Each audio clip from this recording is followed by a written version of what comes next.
Entonces, ¿quién ha escuchado aquí de la guerra de las civilizaciones?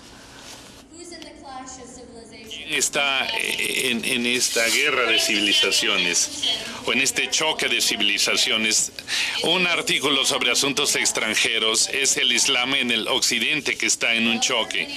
Y ustedes han escuchado a mucha gente en los años pasados hablar sobre la necesidad de reorientar toda la visión del mundo para enfrentar esta realidad. Y la política extranjera interna ha cambiado debido a esto. Y en Estados Unidos, miles de millones de dólares se han ido en nuevos negocios diseñados para analizar y proporcionar servicios de seguridad para protegernos de este choque. Por cierto, el Islam en el occidente, en este choque de civilización, parece un poco extraño. En occidente es una categoría geopolítica y el Islam es una categoría religiosa. Entonces, ¿cómo han chocado?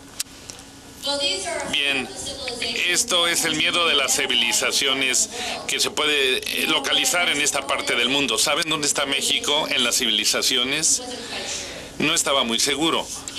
Él dijo que ciertamente Canadá, Estados Unidos, Europa son partes del occidente y también Australia y Nueva Zelanda. Latinoamérica tendríamos que tomar una decisión sobre dónde ajusta en este nuevo orden mundial.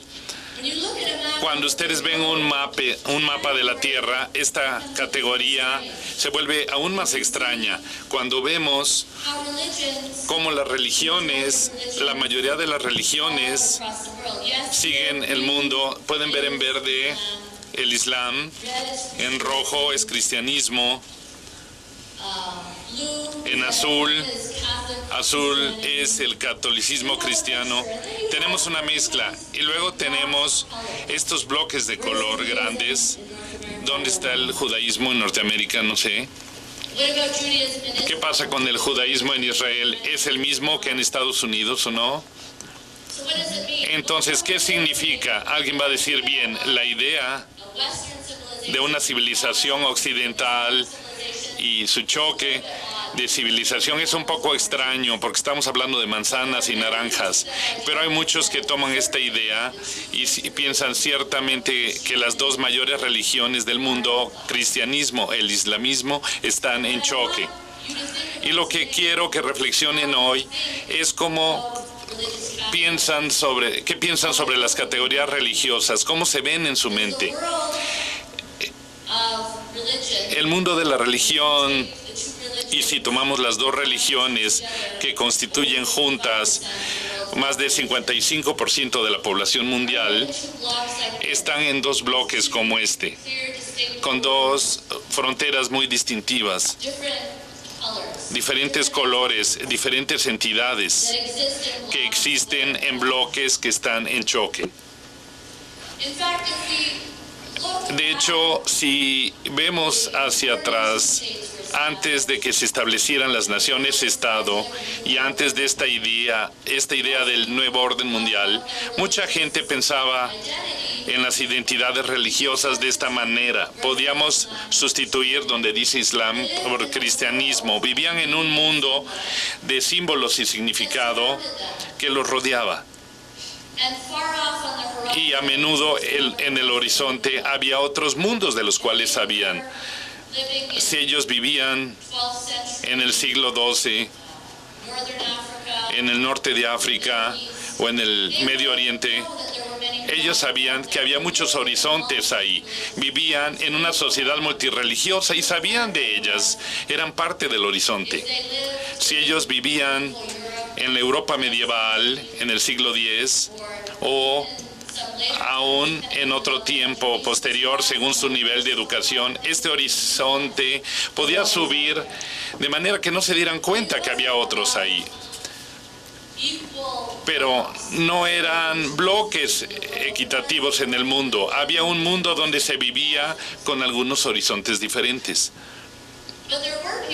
Pero había gente dentro de estas civilizaciones que tenía puntos de contacto y a menudo estos puntos de contacto eran lo más productivo para la humanidad, que produjeron nuevas ideas, nuevos pensamientos, nueva tecnología, nuevas formas de arte y comunicación, que perduraban y que cambiaron al mundo y lo filtraron en diferentes civilizaciones. Esta es una ilustración de Venecia medieval, un lugar muy productivo donde los mercaderes y los pensadores y comerciantes del este se reunían con sus similares del occidente, y pueden ver aquí retratados en diferentes ropajes. Me pregunto, cuando veía esta pintura, me preguntaba si los musulmanes y los cristianos, y probablemente hay algunos judíos en este medio comercial en Venecia, me pregunto si todos nos vieran a nosotros ahora, si sentirían que se parecían más entre sí o eran más como nosotros. Entonces, si los cristianos en esta pintura se pueden identificar mejor con los cristianos en este público que con los musulmanes y judíos de la pintura. ¿Qué pasa con los musulmanes de la pintura? ¿Se identificarían más con los cristianos y judíos en la pintura que conmigo? ¿Me reconocerían como una musulmana y los cristianos los reconocerían a ustedes como típicamente cristianos? Y si no, ¿qué podemos decir sobre su concepción de estas civilizaciones que han pasado por el tiempo? Que somos parte de una línea continua de tradiciones religiosas a la que pertenecemos, y algunos pertenecen a algo más. Bien, si tenemos una mezcla, ¿qué es este espacio donde estamos mezclados? ¿Cómo le llamamos? Aquí tenemos un retrato medieval de un musulmán y de un cristiano. Entonces ambos tocan sus guitarras medievales. ¿Qué es esto? ¿Es esto algún tipo de espacio secular que comparten y que decimos, ajá, esto es donde está la interacción positiva, esto es lo que necesitamos? Necesitamos liberarnos de todas esas diferencias religiosas que causan violencia, y sí, los musulmanes han contribuido a algo que puede beneficiar, y es esto, es pasar el oud medieval que se convirtió en guitarra, en la guitarra española, y que los llevó a música tanto clásica como popular. Necesitamos tener este tipo de interacción que es secular y positiva. Entonces vamos a tener un modelo en el que el Islam y el cristianismo y el judaísmo estén en el mundo de esta forma.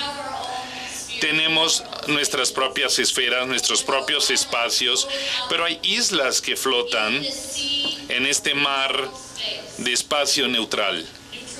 Espacio neutral donde podemos interaccionar, donde podemos vivir y salir de nuestra individualidad, de nuestra especificidad de fes religiosas. Y como musulmán ahora puedo hablar con ustedes como judío o como cristiano en este espacio neutral. Suena bien. Y hay algunas cosas sobre esto que son buenas, pero ¿qué significa? ¿Qué significa? ¿Qué perderíamos con esto? Podría significar que cuando entro al espacio público ya no escucho las campanas de la iglesia sonando. Y es cierto, yo vivo en Estados Unidos. Ya no podemos oír las campanas de las iglesias y no puedo escuchar el sonido del musulmán que llama a la oración, que me llama 5 veces al día a la oración, pero puedo escuchar mucha música molesta, puedo escuchar eso. ¿Y qué pasa con nuestro tiempo? ¿Qué pasa con nuestro tiempo sagrado? Yo distingo oradores aquí que están en Sabbat, en el día que para los judíos es sagrado y especial y diferente. ¿Hasta qué grado la creación de un espacio secular nos hace difícil vivir eso y sentir eso? Hacemos juicios y hacemos ajustes para nuestros propios eventos y ocasiones.